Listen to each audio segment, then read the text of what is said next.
आपके मस्तिष्क में ही अमृत भरा हुआ है और मस्तिष्क में ही जहर भरा हुआ है। आपका मन अत्यंत शक्तिशाली अस्त्र शस्त्र है। मन से बड़ा शक्तिशाली कुछ भी नहीं है।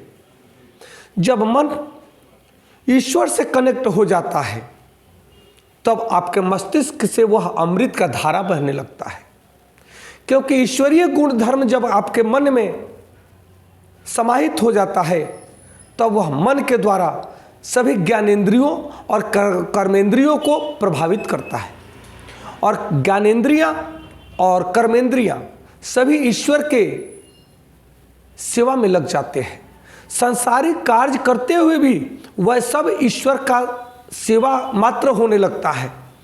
इसलिए अपने मन को ईश्वर से जोड़ें, क्योंकि मन में जो आप ठान लेते हैं, शांत भाव से आप मन में संकल्प करते हैं ईश्वरीय कार्य हो जाए और वह कार्य शुभ के लिए है, सबके शुभ के लिए है, तो वह निश्चित रूप से वो हो ही जाता है।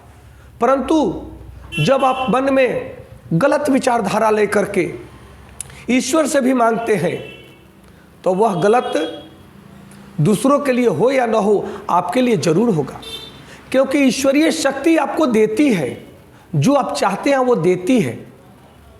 आप क्या चाहते हैं ये आपको निर्णय करना है। अगर अमृतमय वातावरण चाहते हैं, सुखमय वातावरण चाहते हैं, निरोगी वातावरण चाहते हैं, सदैव आपके मन में यह गुंजयमान रहेगा तो निश्चित ही आपके जीवन में हरदम सुखद, निरोगी और सुखमय वातावरण बना रहेगा। परंतु आप ईर्ष्या, द्वेष, अहंकार से ग्रसित हैं, क्रोध से ग्रसित हैं, दुखी हैं, तब आपके जीवन में ईर्ष्या, द्वेष, अहंकार और क्रोध, दुखों से भरा हुआ वातावरण बनता रहेगा। इसलिए सदैव ही अपने जीवन को जीवंत करने के लिए ईश्वर से जुड़े रहें। जब आप मन की कामना करते हैं और ईश्वर उसे पूर्ण कर देते हैं तब यह ईश्वर की कृपा है।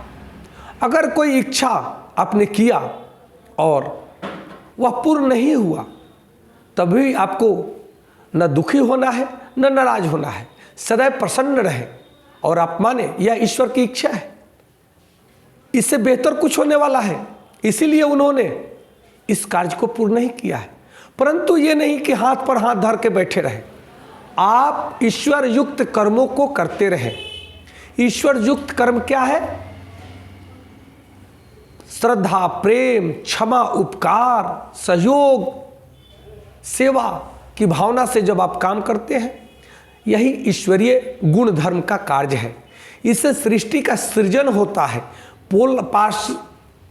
पोषण होता है और ईश्वर के विरुद्ध कार्य करने से जहाँ काम, क्रोध, मोह, लोभ, ईर्ष्या, द्वेष, अहंकार है, इससे युक्त कार्य आप करते हैं तो वहाँ विनाश होता है। तो हम सब ईश्वर के प्रतिनिधि हैं, मैसेंजर ऑफ गॉड। हर मनुष्य ईश्वर का साक्षात प्रतिमूर्ति है। उसको चाहिए कि इस सृष्टि के सृजन में जितना भी सहयोग हो पाए हम करें। वह जाति, धर्म, मत, मजहब में न फंस करके ईश्वर को मान करके, उनके आदेश को मान करके, उनके कार्य को जो करता है, ईश्वर की कृपा उस पर सदैव बरसती है और वह अपने जीवन में सदैव सफल, आनंदमय जीवन जीने का अधिकारी बनता है। नमस्कार, धन्यवाद।